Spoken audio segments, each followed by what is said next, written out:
Hey, it's your friendly neighborhood Potter here. I want to thank everybody who's reached out since episode 3 is aired. From a lot of people who are saying that they don't think I should have left, and that they really saw something in my piece in the story I tried to tell. So I really want to thank them. But then I also want to share my reflections on the whole experience of being on the show and getting eliminated for this particular challenge. This story's kind of hard to tell. It's long and complicated, and there's some things I'm just not comfortable sharing.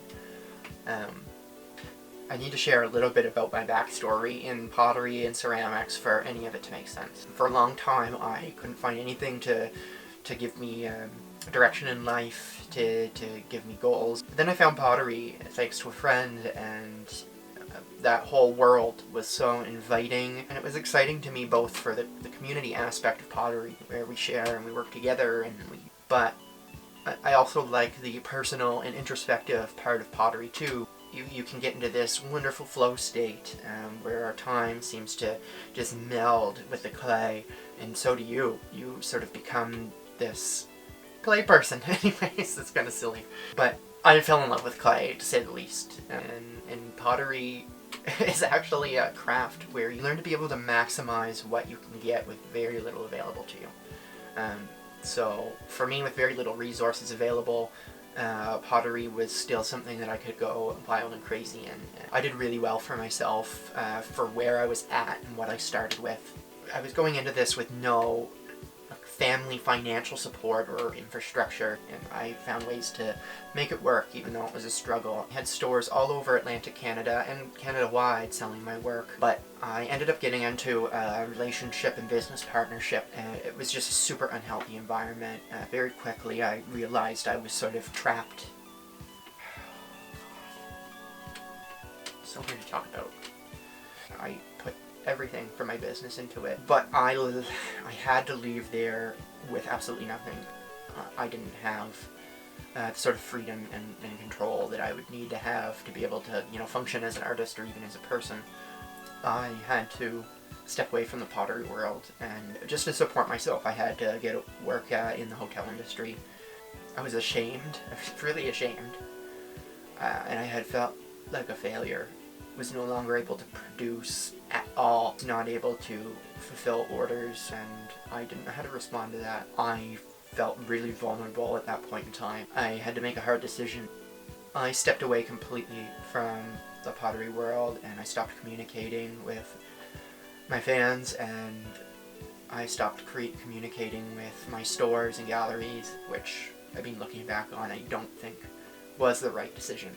I mean, it's always been potters who have shown up, and it's always been people in the pottery community who have provided me the support. And I didn't even know what to tell them, and it was the wrong thing to do. And to them, to everyone I've worked with, all my past colleagues and people who may have gotten hurt by the decisions I made, I am very sorry.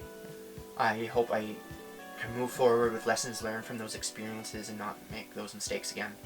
The whole thing with the Great Canadian Pottery Throwdown has just been so amazing, because it has forced me back into the pottery world in the best way possible. When I got the call saying I had been accepted to be a competitor on the show, it was such a crazy rush of emotions. I had been such a big fan of the British show. To be able to take part in the Canadian version of it was more than I could ever have imagined for myself. My skills were really rusty, but that was okay, because I was going into this thinking even if I got eliminated first, which I didn't want, but even if I got eliminated first, it was a dream come true. It really was amazing. But then we get to this third challenge, abstract self-sculpture. I thought at this time, when I was feeling such a high from being able to come back into this community that I had been away from, I really wanted to try and celebrate the emergence out of that darker period of my life, and celebrate it almost as like a joyous thing. It's a little idealistic, and I can't completely shed some of the hurt from those experiences in the past. However, it was actually really nice to make the piece. I was getting more and more confident in my abilities. I was starting to feel more in my comfort zone. But you know,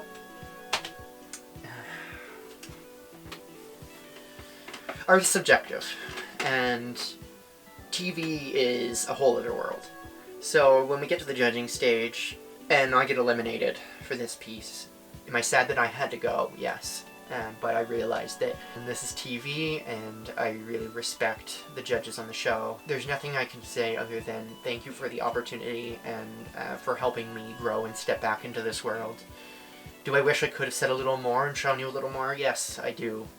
But you know, somebody had to go home, and I applaud everybody else involved in the show, because they're, like I said, some of the most talented people I've ever met. For me, I'm happy to say yes to any experience, even if it means that I'm gonna struggle at some point or get knocked down, because it's a lesson, and it is a moment and an opportunity for improvement. And no, this is not the end of the road for me.